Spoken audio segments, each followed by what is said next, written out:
Salut Yann, bienvenue sur la chaîne Paysapreneur. Alors, pour ceux qui nous découvrent, c'est la première fois qu'ils tombent sur la chaîne, je vais me présenter rapidement. Donc, je suis Joël Arquet, je suis fondateur de Paysapreneur, auteur du livre 36 outils pour développer votre entreprise du paysage.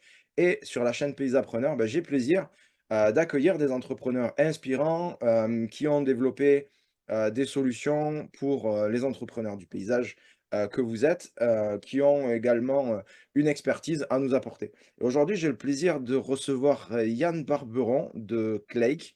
Alors, Yann, je vais te laisser te présenter. Dis-nous qui tu es. Salut Joël, merci de ton accueil. C'est sympa de passer sur la chaîne de Paysapreneur. Ça fait toujours plaisir de prendre un moment pour discuter des évolutions du métier. Donc moi, Yann Barberon, en fait, au tout départ, je suis vraiment issu du milieu depuis 25 ans. J'ai une société d'espace vert depuis 2003.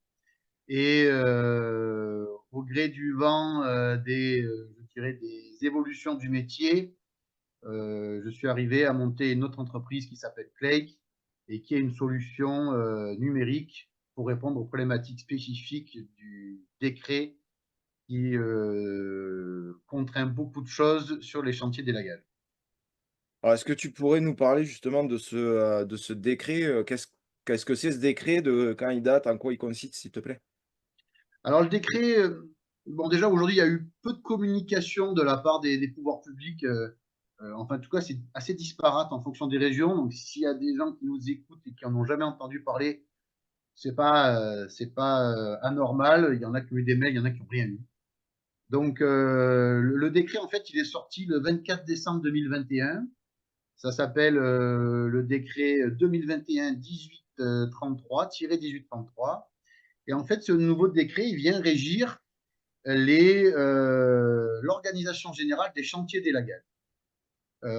Comment il a régi tout ça? Ils ont régi ça avec l'établissement d'une fiche d'intervention dans laquelle il y a 7 points principaux auxquels il faut absolument répondre.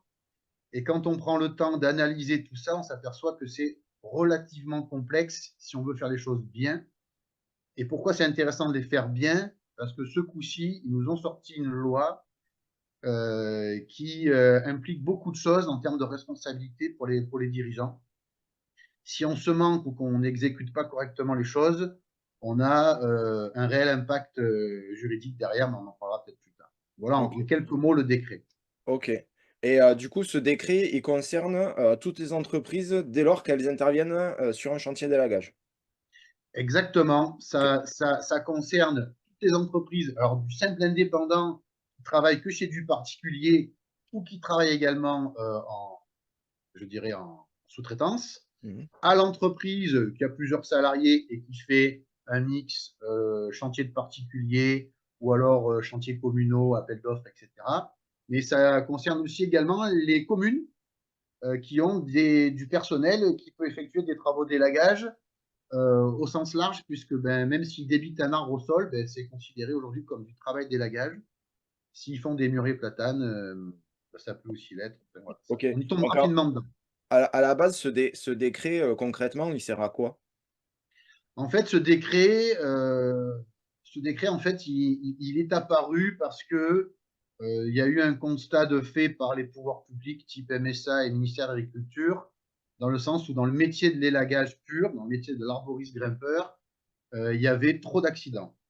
Leur analyse a déterminé que pour qu'il y en ait moins, je dis bien leur analyse, ils voulaient créer des conditions spécifiques pour encadrer les chantiers d'élagage de manière à avoir pour objectif de limiter les problématiques sur le long terme. D'accord, OK. Donc c'est une question de sécurité, en fait, au départ, qui vient, amener C'est ce ça, décret-là. OK, exactement. OK. Les fiches d'intervention qui nous obligent en fait aujourd'hui à exécuter, c'est un petit plan de sécurité euh, tous les jours quotidiens sur chaque chantier. D'accord. Et du coup, dans ces fiches, qu'est-ce qu'elles comprennent, ces fiches? Qu'est-ce qu'on doit mettre dedans? Alors, ces fiches, il y a 7 points principaux. Alors, tu as déjà le premier point, ça va être l'indication de l'emplacement du chantier, le type de travaux qui sont à réaliser, les équipements de travail que vous allez utiliser et les dates de début et de fin de chantier. Ça, c'est le point numéro 1. Il y en a 7. OK. Ouais, Ah ouais, c'est au pas début, mal, ouais. c'est une usine à gaz, hein, il faut digérer le problème. Pour Ouais. ceux qui ne connaissaient pas, prenez le temps de rester calme. Un croquis du chantier, donc ben, en gros, vous faites un schéma de votre jardin. Vous allez écrire dessus les arbres à élaguer, les arbres à abattre, les chemins dont vous allez vous servir pour faire les évacuations des déchets. Le croquis, en fait, c'est loin d'être un détail parce que quand vous le faites sur une fiche d'intervention de papier, le croquis, il fait partie de la normalisation et de la conformité des fiches d'intervention. Et donc, on vous demande, en fait, quelque part, de devenir un bon dessinateur pour que ce croquis soit clair, lisible et qu'il ne soit pas une source d'incompréhension et donc de problèmes. Donc, ça, c'était un vrai sujet. On a créé, sur l'application Cake, on a créé un super outil où vous avez tout un tas de légendes qui sont sélectionnées simplement avec le doigt. Et sur le téléphone, en fait, vous dessinez le croquis avec le doigt. Ça se fait en quelques minutes, c'est vraiment très facile à prendre en main. Et du coup, vous allez avoir quelque chose de très, très lisible et qui n'est pas lié, je dirais, aux qualités de dessinateur de la personne qui va remplir la fiche. Ça, c'était un point important pour que le croquis devienne standardisé et clair et pas justement une source de problème qui pourrait éventuellement nous être reproché en cas de pépin sur le chantier.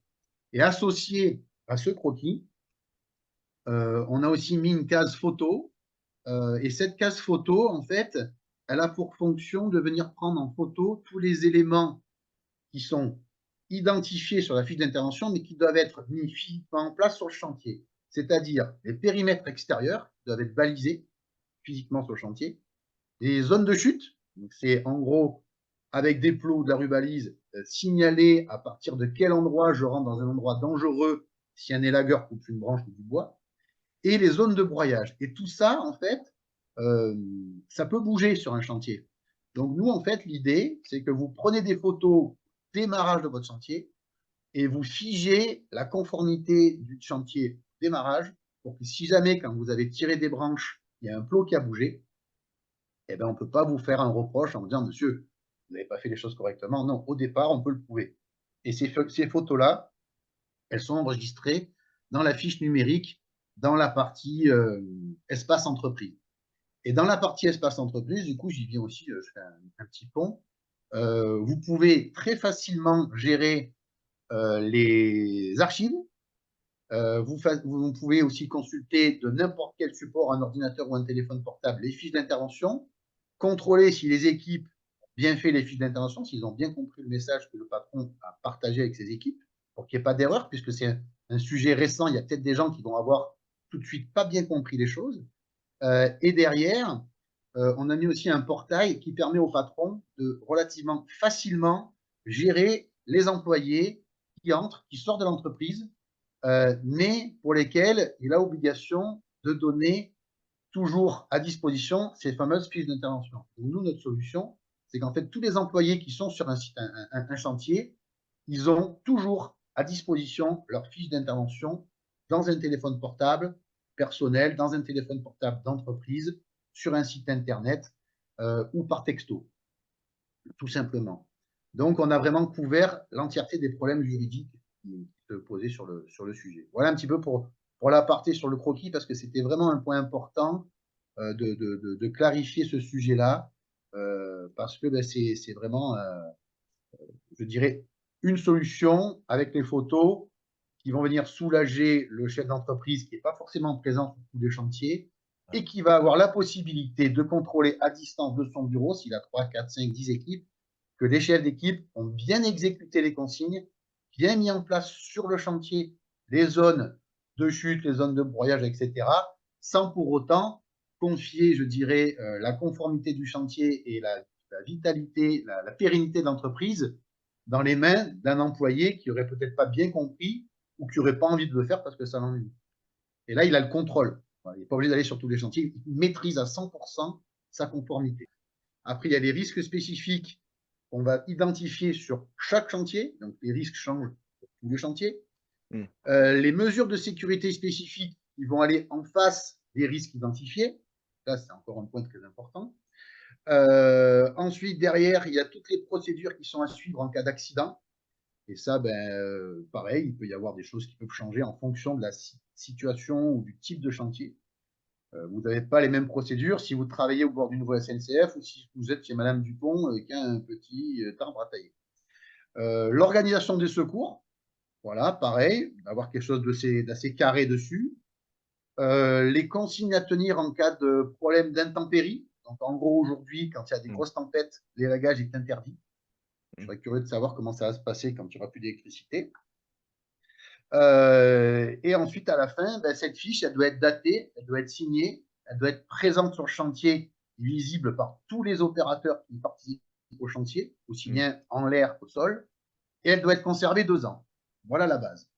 Voilà, on OK. a fait très rapidement, mais ça peut être une usine. Ouais, en gros, c'est le document obligatoire que tu as dans l'atelier, qui est avec toi sur le chantier, avec en plus le descriptif du chantier, les conditions Ça et s'en cetera. rapproche parce que c'est Ouais, quand même assez lié avec le document unique des risques du bien sûr, travail, ouais. sauf qu'à la différence près, c'est que cette fiche-là, elle change tous les jours sur chaque chantier et elle doit être personnalisée sur chaque chantier. OK, ouais et du coup, alors là, tu viens de nous faire la liste des points, franchement, on voit que c'est clairement très contraignant, Très on est content. d'accord? Ouais, on Donc est d'accord. qu'est-ce que risque, un entrepreneur qui se dirait: «Bah, c'est trop lourd, ça me prend trop de temps, ça valorise pas mon travail de toute façon, donc c'est que de la norme de sécurité, du coup je m'en passe». Alors nous, aujourd'hui, avec Lake, on a quand même pas mal d'informations sur le sujet, puisque forcément, on a une culture d'entreprise, puisque ça devient notre activité à part entière. Et donc aujourd'hui, on a eu l'occasion de discuter avec les gens qui ont créé les décrets et on leur a posé un petit peu des questions sur lesquelles il manquait un peu d'informations. Notamment, quelles sont les conséquences en cas de non-conformité. La non-conformité, on peut l'avoir de plusieurs manières. On peut l'avoir en n'exécutant pas du tout les fiches d'intervention. On peut l'avoir en les exécutant mal. Et on peut aussi l'avoir en exécutant la fiche d'intervention papier, mais pas sur chantier. Et là, en gros, les risques, c'est pas de fiche d'intervention pour un indépendant, 4 500 € d'amende. Une entreprise qui a du salarié, c'est 10 000 € d'amende s'il n'a pas fait les fiches. Alors, on ne parle pas d'un contrôle sur chantier. On parle de la MSA, par exemple, qui va venir vous contrôler votre matériel, qui fait un contrôle inopiné sécurité au travail et qui vous demande des fiches d'intervention liées aux factures de chantier d'élagage que vous effectuez. Et vous leur dites, ben non, on n'en fait pas. Et là, soit ils sont dans la prévention, ce qui, à mon avis, j'espère, sera le cas au début, Oui, je pense, oui. soit ils sont dans la répression et vous risquez de grosses amendes. Vous pouvez risquer aussi une fermeture administrative. Ça, c'est en cas de récidive, ça peut aller très loin. Le plus gros souci, c'est si vous avez un accident, et ça, Mmh. malheureusement, ben, ça ne se prévoit pas, hein, surtout dans ce métier qui est quand même particulièrement accidentogène. Et si vous avez un accident et que vous n'avez pas fait vos fiches d'intervention, vous rentrez dans une catégorie spécifique qui s'appelle faute inexcusable de l'employeur. Et là, vous partez directement avec un rapport au procureur de la République. Vous allez au tribunal et vous risquez du pénal. Ouais, c'est du pénal, ouais et Ouais. du coup, alors, si on fait intervenir j'essaye de me projeter, tu vois, en tant qu'entrepreneur là, si je fais intervenir un sous-traitant, par exemple, ça veut dire que moi, je dois avoir une fiche et le sous-traitant, il doit avoir une fiche? C'est ça. Il n'y a pas de notion de hiérarchie dans le décret. C'est-à-dire que toutes les personnes qui interviennent sur le chantier, peu importe leur rôle, peu importe leur statut, doivent avoir la même fiche, doivent l'avoir vue. Et s'il y a deux indépendants, ils doivent chacun avoir leur exemplaire et le conserver, puisque quand ils vont faire une facture, ben, forcément, on peut potentiellement leur demander la fiche qui va avec. OK. Donc, oui, après, ouais, c'est ça. S'il y a deux intervenants, il faut qu'ils aient une fiche commune avec que chacun soit écrit sur la fiche, quoi. OK et donc là, on a évoqué les risques, pour les entrepreneurs, qui sont, voilà, indépendants ou qui ont une entreprise un peu plus grosse. Mais sur les clients eux-mêmes, est-ce qu'ils risquent quelque chose si, l'entrepreneur ne fait pas la fiche? Non, non, non, le client, il risque Client lui, absolument rien. Par contre, aujourd'hui, les infos qu'on a, c'est qu'il y a certaines communes qui commencent en fait à comprendre que quelque part, comme ils sont donneurs d'ordre, il pourrait y avoir un effet rebond en cas de gros pépins. Et donc là, ça commence un petit peu à se cultiver sur le sujet. Ouais, ce qui veut dire que, c'est extrêmement, difficile de le valoriser auprès d'un particulier quand tu fais un devis d'élagage. C'est-à-dire qu'un particulier qui avait un devis d'élagage à 1 000 € l'année dernière va avoir le même devis aujourd'hui à 1 200 ou 1 300 parce que l'entrepreneur a, des obligations légales qui sont arrivées comme ça, sans aucune justification particulière. On est d'accord? Alors, pas forcément, parce que pour moi, je pense qu'aujourd'hui, au démarrage de ce décret, on avait des solutions qui étaient très complexes à mettre en œuvre. En l'occurrence, c'était des fiches papier. Moi, sur mes chantiers, je les ai exécutés en ayant une volonté d'être dans la réflexion. Ça me prenait entre 20 et 30 minutes à peu près par feuille, par chantier. D'accord. Donc, je dirais que le surcoût, il se situerait là. Mmh. Derrière, j'avais aussi une action de stockage, parce que les fiches, on doit les conserver 2 ans. Et oui. Donc, ça ne va pas forcément augmenter, je dirais, le coût du chantier du client, parce que il y a, on va dire, une demi-heure de boulot pour faire les choses bien. Par contre, ça va augmenter très fortement, je dirais, l'organisation du chantier, puisqu'il faut la faire avant le démarrage. OK, donc on voit toi tu disais ça te demande à peu près une demi heure pour créer une fiche, mais ça veut dire que tu es déjà organisé parce qu'en amont tu as travaillé sur tes plans de sécurité, ta liste du matériel, tu as tout ça qui est déjà fait, quoi.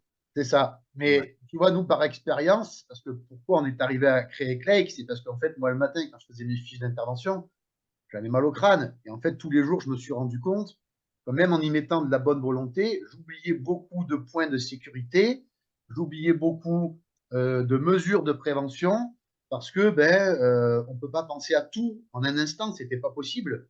Euh, on a pu constater qu'il y a quelques boîtes qui avaient fait l'essai de se mettre en conformité, mais avec des fiches très simplifiées pour dire on a une fiche, Mmh. mais les fiches, elles sont avec zéro conformité. Alors, il y en a qui sont absolument convaincus qu'ils ont raison, et tant mieux, en fait, je dirais, je les laisse prendre l'expérience qu'il faut sur le sujet. Mais l'historique a montré que si on veut faire les choses bien, et de toute façon, aujourd'hui, la loi, elle est passée, donc il y avait un avant et il y a un après, Mmh. eh ben, il faut vraiment le faire correctement, parce que si on se manque, ça peut coûter la boîte, quoi, hein, tout simplement. Ouais, ouais, clairement, clairement. Donc toi, tu es parti du constat que, c'était compliqué pour toi de faire les fiches. Donc tu es parti de ce constat-là et tu as voulu, tu as travaillé sur ce projet de Clake. Qu'est-ce que tu as voulu amener avec cette solution, en fait? De l'aide. En gros, au départ, j'ai commencé par vouloir m'aider moi-même, de manière très simple. J'ai beaucoup de copains dans le milieu de l'élagage. C'est un milieu que je connais relativement bien. J'ai fait beaucoup de choses dans ce milieu-là. Fort de constat, en fait, que tous les collègues me disaient, comment on va faire? Comment on va faire? Bah, avoir mal au crâne tous les matins. Nous, notre boulot, c'est faire de l'entretien d'espaces verts, on taille des arbres, on en abat, on organise nos chantiers, mais on n'est pas des administratifs. Et là, ils nous demandent d'avoir une action d'administratif, alors que nous, on est des gars de chantier. Et on avait tous ce même constat-là et ce même mal au ventre.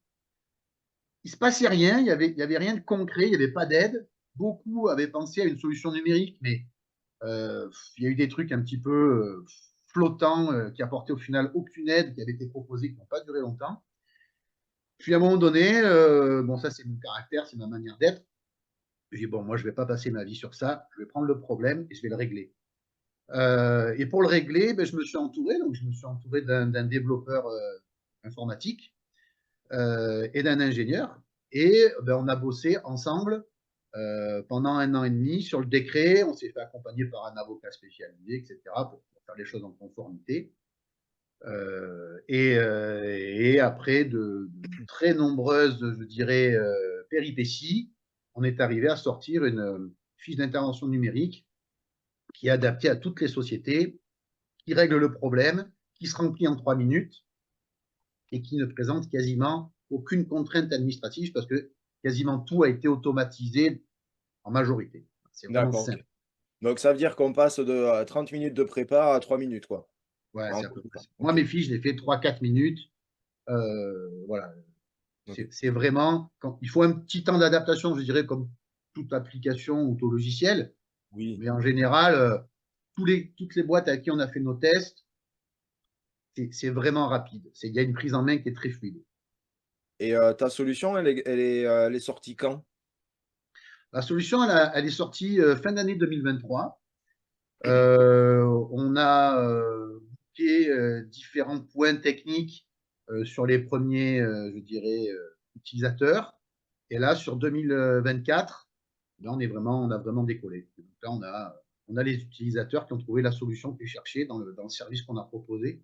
Et nous, on est hyper contents parce que l'objectif, c'était vraiment d'aider euh, avec une solution qui soit facile, accessible, qui soit pas un poids technique, qui soit relativement, je dirais, facile à gérer aussi financièrement, parce que ce n'était pas un détail hein, Ouais, dans ouais, le c'est monde clair. actuel. C'est clair. Et donc du coup, si ceux qui nous écoutent là aujourd'hui, ils galèrent avec ces fiches ou ils viennent de prendre conscience qu'il faut qu'ils se mettent en conformité, puis c'est vrai que c'est quand même relativement lourd. Ils se disent: «Bah, super, Yann, il a facilité la chose avec son système». Où c'est qu'on peut te retrouver? Comment est-ce qu'on peut prendre contact avec toi, prendre contact avec ta société? Alors, la société, en fait, elle s'appelle Cleyk, Kleyk. Tu mettras peut-être le lien dans la Oui, il y aura le description. lien dans le descriptif, oui. Voilà, donc en gros, vous allez sur le site internet et vous êtes assez rapidement guidé. Il y a un bouton Commencer maintenant. Hop, vous partez. Avant de commencer, vous avez tout un tas d'informations qui sont intéressantes à lire pour vous cultiver sur le sujet si vous n'avez pas trop d'informations. Moi, la première chose que je vous conseillerais, c'est d'aller lire le décret.